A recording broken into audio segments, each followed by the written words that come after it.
سلامونه نن څلورنۍ د کب 28 او د مارچ 18 ده په سر کې هم د څو مهمو خبرونو سره ټکي. د مسکو په ناسته کې د ګډون لپاره د افغان پلاوي سفر تمه ده په دې ناسته کې عبدالله د حکومت په استازولۍ وینا وکړي.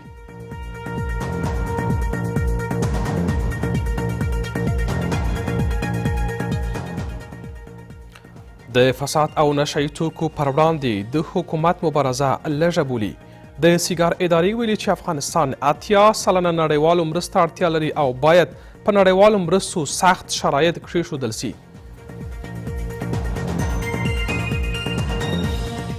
د پیژندپاڼو په تړاو د ولس جرګې غبرګون. یو شمېر قانون جوړونکي د پیژندپاڼو په نوملړ کې د 50 قومونو د نومونو زیاتېدل کړکېچ ته لار هوارول بولي، خو یو شمېر یې ملاتړ کوي.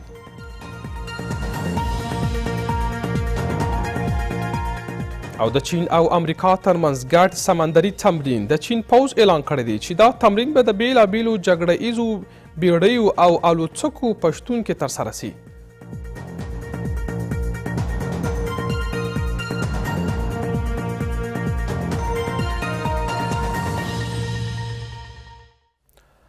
بشپړ خبرونه.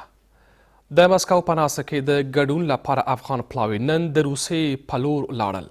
د دې پلاو په جوړښت کې د سیاسي څیرو په حضور سره د سولې د خبرو اترو پلاوي هم ګډون کړی دی. تمه کېږي چې عبدالله په دې ناسته کې د دولت له ادرس نه خبرې وکړي. د سولې د ملي روغې جوړې د عالي شورا یو غړی وایي د مسکو په ناسته کې د امریکا د نوي طرحې په اړه به د دولت د مرکچي پلاو او طالبانو لیدلوري هم واخیستل سي. د ملي روغې جوړې لوی شورا د مشر عبدالله په مشرۍ د افغانستان دولت پلاوی نن مسکو ته ولاړ. د افغانستان پلاوی مسکو ته له رسېدو د مخه ازبکستان ته ولاړ او د تاشکند په هوایي ډګر کې د ازبکستان د بهرنیو چارو وزیر لخوا ترې هرکلی وشو. پلاوی د مارشال عبدالرشید دوستم له یوځای کېدو وروسته له ازبکستان څخه مسکو ته ولاړل. نشست مسکو را برای تداوم گفتگوهای صلح در افغانستان مفید و یک نیاز تلقی کنیم. از جمله اینکه گفتگوهای مستقیم صلح دوحه بین نمایندگان حکومت افغانستان و نمایندگان طالبان به بنبست رسید و بدون هیچ موفقیت بی نتیجه رها شد. این نشست هدف روسیه پیام دادن به امریکا این است که روسیه در قضیه افغانستان به تفاوت نیست. دوم این که در اجندا روی تحول سیاسی در افغانستان، اتصال منطقوی و اعتمادسازی بین کشورهای منطقه و غرب صحبت خواهد شد. ملي روغې جوړې لویه شورا وایي ښاغلی عبدالله په دې ناسته کې د افغانستان لخوا خبرې کوي.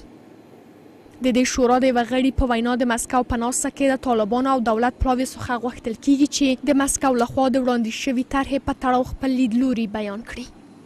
بیشتر موارد ما فکر میکنم که یک نظرخواهی عمومی و یک بحث های مقدماتی روی طرح صلحی را که آمریکا پیشکش کرده خواهد بود.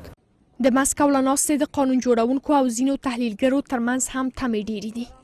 از کسانی که میزبان از نشست ها صدا میکنیم که بالای مسکو و بالای ترکیه که دیگر لطفا زنان افغانستان را از آدرس زنان دعوت بکنین.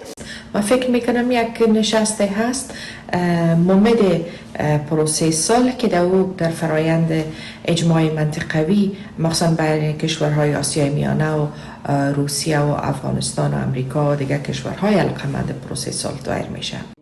که څه هم د دې ناستې اجنډا نه ده روښانه، خو دا ناسته د ترکیې راتلونکي میاشتې ناستې لپاره یوه کړنلاره ویل شوې. له دې سره تمې دا دي چې یوې تلپاتې سولې رسېدو لپاره سیمه ییز او نړیوال هیوادونه له افغانستان سره مرسته وکړي. د امریکا ولسمشر جو بایدن له افغانستان څخه تر مې میاشتې پورې د امریکایي ځواکونو وتل ستونزمن بولي. ښاغلی بایدن له ABC شبکې سره په مرکه کې ویلي په داس حال کې چې تر مې میاشتې پورې د ځواکونو وتل ممکن دي، خو دا لړۍ ستونزمنه ده. د امریکا ولسمشر ټینګار کوي که ضرب الاجل وځنډول سي د دې ځواکونو وتل به ډېره موده ونه نیسي. د افغانستان د بیا رغونې لپاره د امریکا ځانګړې څېړونکې ادارې د فساد پر وړاندې په مبارزې او د مخدره توکو د کښت په برخه کې د دولت هڅې لږ بولي. سیګار د دې مطلب په ویلو سره ټینګار کوي چې افغانستان 80 سلنه د بهرنیو مرستو پورې تړلی دی او د دې مرستې د لړۍ د دوام لپاره باید د سولې د هوکړې وروسته ډیر سخت شرایط ورباندې وضع سي.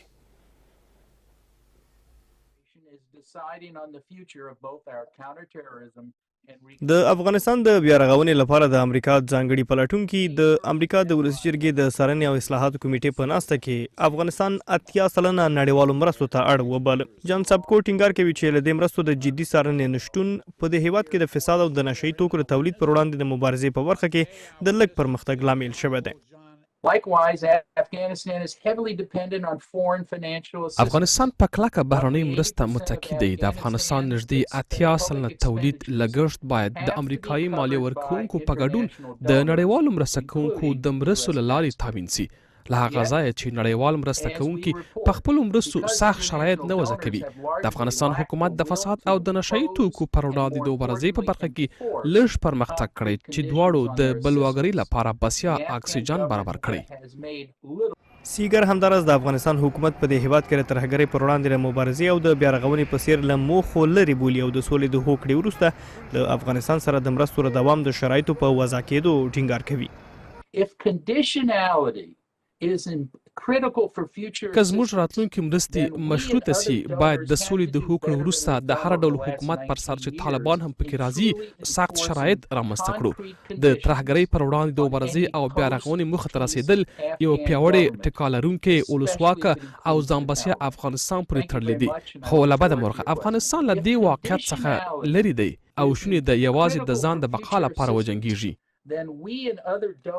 د افغانستان حکومت د امریکا د ځانګړي پلټونکي د نویو څرګندونو په تړاو تر اوسه څه نه دي ویلي. خو ولسمشرۍ ماڼۍ له دې مخکې له فساد سره مبارزه او ښه حکومتولي خپل لومړیتوبونه په ګوته کړي او همدارس د فساد پر وړاندې د مبارزې لوی شورا په نوم اداره هم رامنځته کړې ده. په برېښنایي پیژندپاڼو کې د قومونو په نوملړ کې د قومونو د زیاتېدو اړوند د احصایې او معلوماتو ادارې وروستۍ پریکړې په تړاو د غبرګونونو دوام. دا ځل یو شمېر قانون جوړونکي دا ګام د حکومت له لوري سازمان شوی او نفاق اچونکی بولي او د دې د ګواښونو او کړکېچ زېږوونکو پایلو هشتیا ورکوي. په همدې حال کې په برېښنایي پیژندپاڼه کې د نورو قومونو د لیکلو اړوند د احصایې د ادارې د پریکړې پلویان خپل هیواد پلانجه جوړولو او د نورو قومونو په انحصار تورنوي. په برېښنایي پیژندپاڼو کې د قومونو په نوملړ کې د 50 قومونو زیاتېدو اړوند د احصایې او معلوماتو ادارې وروستۍ پریکړې په تړاو د غبرګونونو دوام. دا ځل یو شمېر قانون جوړونکي د جرګې په ټولیزه ناسته کې دا ګام د حکومت له لوري سازمان شوی او نفاق اچونکی بولي او د دې د ګواښونکو او کړکېچ زېږوونکو پایلو احتیا ورکوي. هدف مشخصه، این یک فتنه آشکاره.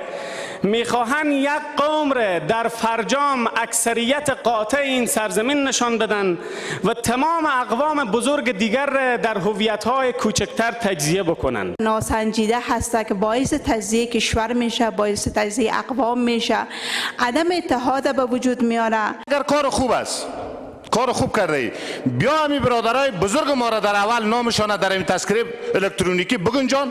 اقوام پشتون ماستن که 43 قوم بزرگ به 153 اقلیت کوچک تقسیم شده.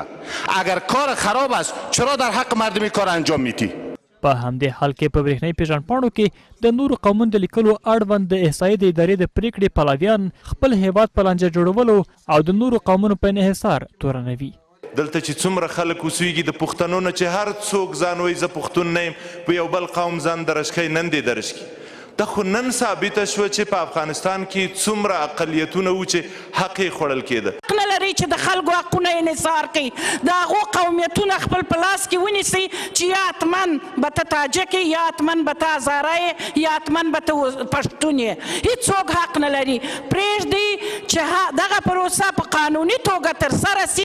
له بلې خوا یو شمېر هم د کاغذي پیژندپاڼو د ورکړې د درېدو اړوند د احصایې ادارې او د کاغذي پیژندپاڼو له مخې د پاسپورت نه ورکړې اړوند پاسپورت ادارې په سپارښتنو نیوکه کوي او وایي چې دې خلکو ته ستونزې ډېرې کړي دي.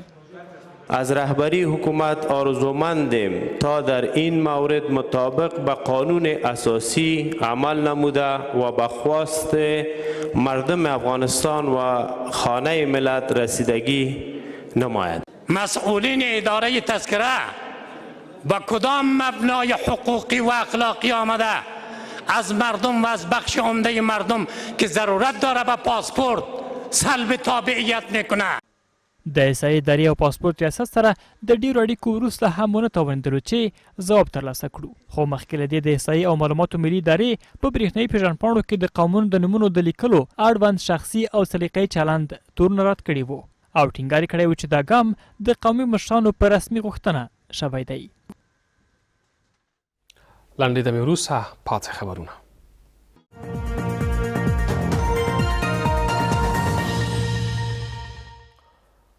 بیا هم ښه راغلاست. نن د کپ 28مه د خبریالانو له ملي ورځ سره سمون لري. یو شمېر خبریالان وایي د خبر رسونې په برخه کې له ستونزو او جدي ګواښونو سره مخامخ دي.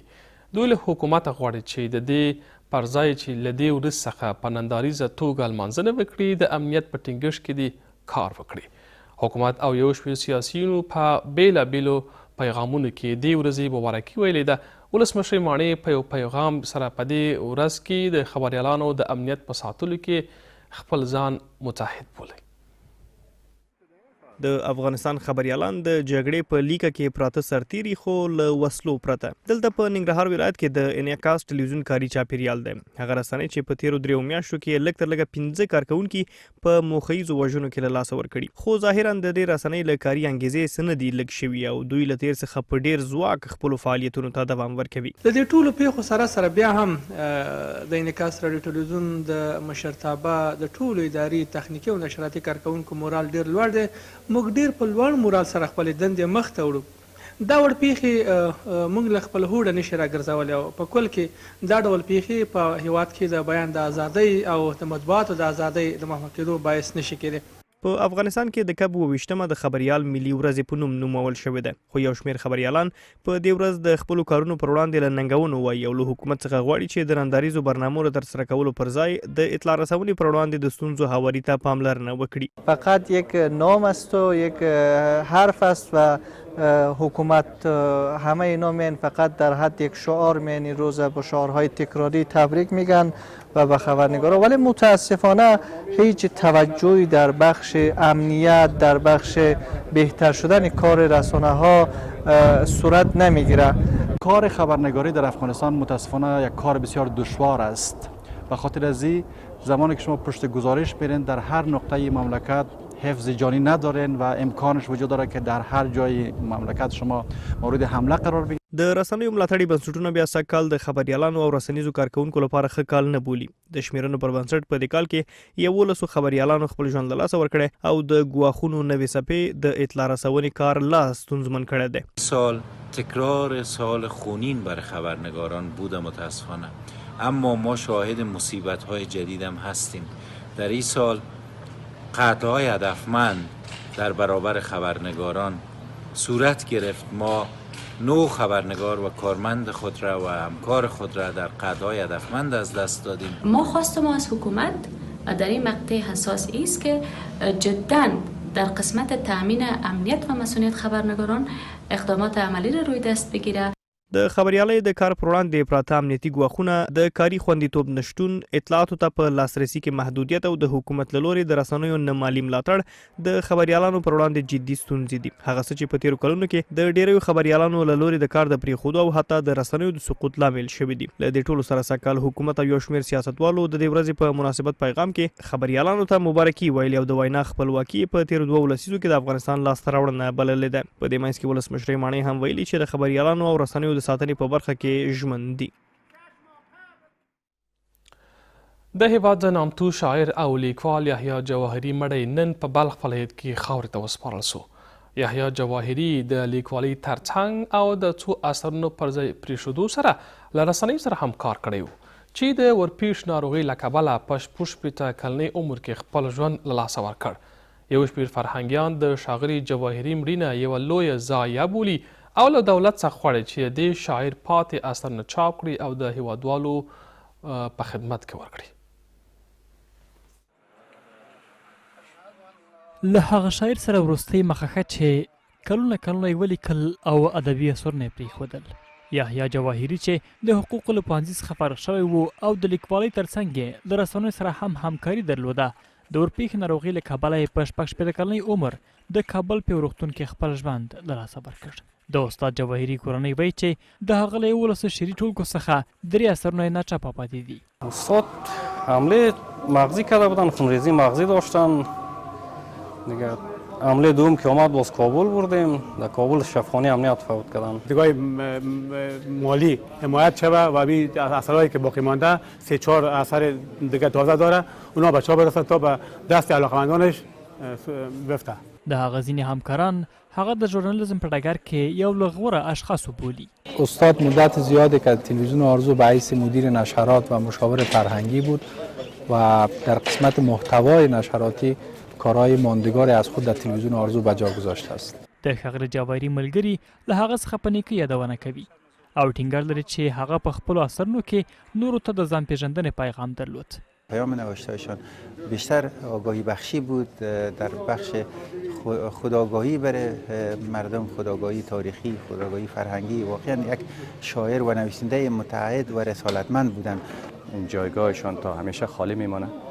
ما از دست میتیم اینا رو و یک ضایعه بسیار بزرگ فرهنگی در حوزه زبان و ادبیات ماست. استاد جواهری همیشه مرد آرام و در این حال یک انسانی که پیوسته به زیبایی ها فکر میکرد و اندیشه و آرا و عقایدش هم مجموعه همین افکار بود که زندگی از را ساخته بود. په همدې حال کې د بلخ اطلاعات او فرهنګ ریاست پازوال هم د دې نامتو شاعر د خاورو سپارلو په مراسمو کې وایي چې هڅه کوي د هغه پاتې اثرونه هم چاپ کړي. این پیشنهاد ما به وزارت محترم اطلاعات فرهنگ پیش میکنیم و آثارهایی که از استاد باقی مانده امیدوار هستم که ما بتوانیم که چاپش کنیم و توسط وزارت اطلاعات فرهنگ حداقل بعد از رحلت جناب استاد خدمت به فرهنگ و داشته های فرهنگی مان داشته باشیم. ښاغلی جواهري له څو مدیره په دې خوا د مغزي سکتې له کبله د ناروغۍ په بستر کې و او د 3 ورځې په سهار یې ساه ورکړه. ولسمشر ماڼۍ په یو پیغام سره د یحیی جواهري مړینه لویه ضایعه بللې او ویل دي چې هغه خپل ډیر عمر د شاعر، لیکوال، ادبي او فرهنګي فعال په توګه تیر کړی دی. ډیرو قدرمنو لیدونکو خبرونه همدلته پای ته ورسېدل. د سبا د هوا حالات به مې همکار وړاندې کې ښې شېبې ولرئ. الله مو بل شه.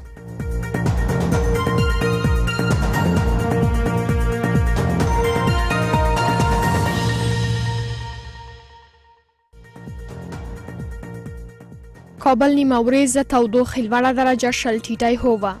مزار شریف نیمه ورځ تودوخه لوړه درجه 22 ټیټی 14. هرات نیمه ورځ تودوخه لوړه درجه 25 ټیټی 14. جلال آباد نیمه ورځ تودوخه لوړه درجه 28 ټیټی 14. بامیان دورخت اټکل د تودوخه لوړه درجه 3 ټیټی -3. کندوز لمرین د تودوخه لوړه درجه 25 ټیټی 12. کندهار نیمه ورځ تودوخه لوړه درجه 9 ټیټی 14. غزنی نیمه ورځ تودوخه لوړه درجه 12 ټیټی 15. میمنه دورخت اټکل د تودوخه لوړه درجه 23 ټیټی 14. د بدخشان فیض آباد نیمه ورځ تودوخه لوړه درجه 13 ټیټی 15. اسلام آباد نیمه ورځ تودوخه لوړه درجه 23 ټیټی 15. نوی ډیلی لمرین د تودوخه لوړه درجه 13 ټیټی 19. تاشکند لمرین د تودوخه لوړه درجه 19 ټیټی هوه. شنبه نیمه ورځ تودوخه لوړه درجه 0 ټیټی 10. تهران نیمه ورځ تودوخه لوړه درجه 1 ټیټی 12.